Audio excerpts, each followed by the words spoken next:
नमस्कार।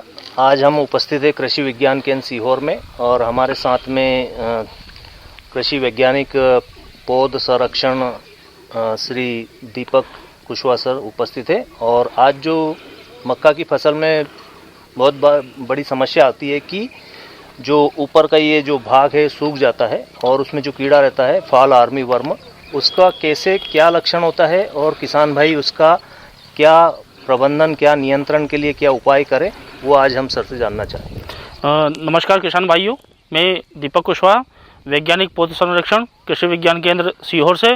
जैसे कि किसान भाई हम सब लोग जानते हैं कि दिन प्रतिदिन मक्का की फसल का एरिया हमारे सीहोर ज़िले में, इवन पूरे मध्य प्रदेश में धीरे धीरे बढ़ रहा है।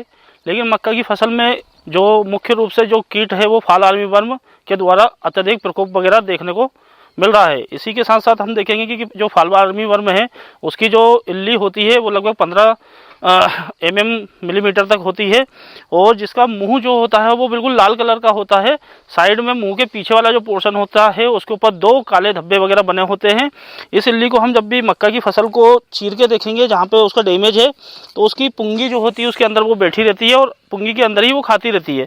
उसके बाद जो पत्तियाँ निकल के आती है वो इस प्रकार से पूरी कटी फटी पत्तियाँ वगैरह निकल के आती है। तो इस प्रकार की पत्तियों को हम देख के ये समझ सकते हैं कि इस पौधे के अंदर या मक्का फसल के अंदर फॉल आर्मी वर्म कीट का प्रकोप हुआ है। इसके प्रकोप में हम देखेंगे कि धीरे धीरे करके इसकी जो इल्ली है वो बढ़ जाती है और इसकी पुंगी के अंदर ही प्यूपा अवस्था में चली जाती है। उसके कुछ दिनों पश्चात 7 से 10 दिन बाद उसका एडल्ट निकलता है। एडल्ट निकलने के बाद जो है वो एग लेइंग वगैरह छिद्रित रूप में खेतों के अंदर करता है और अंडों से फिर इल्लियाँ निकल के और प्रकोप वगैरह पहुँचाना प्रारंभ कर देती है। इसी के साथ साथ हम देखेंगे कि इसके मैनेजमेंट में भी कई प्रकार की रासायनिक दवाएँ हैं, कई प्रकार के आप इसके फेरोमोन ट्रैप वगैरह भी मार्केट में आ गए हैं जो कि मॉनिटरिंग पर्पस के हिसाब से 1 एकड़ में 10 ट्रैप हम लगा सकते हैं।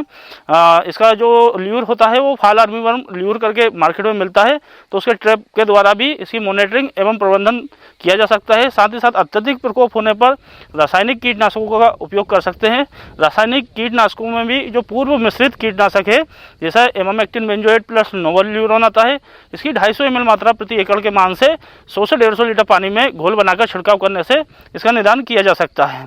इसी के साथ साथ एमामेक्टिन बेंजोएट जो 5% एसजी में आती है उसकी 100 ग्राम मात्रा प्रति एकड़ के मान से उपयोग कर सकते हैं। साथ ही साथ इसमें सफ़ेद मक्खी कीट का भी साथ ही साथ प्रकोप होता है, तो उसके लिए भी एक सिस्टमिक कीटनाशक जैसे इमिडाक्लोपिड या एसिटामिप्रिड या थायोमिथोक्सोम दवा का उपयोग कर हम इन दोनों प्रकार के कीटों से इसमें निजात वगैरह पा सकते हैं। धन्यवाद किसान भाइयों।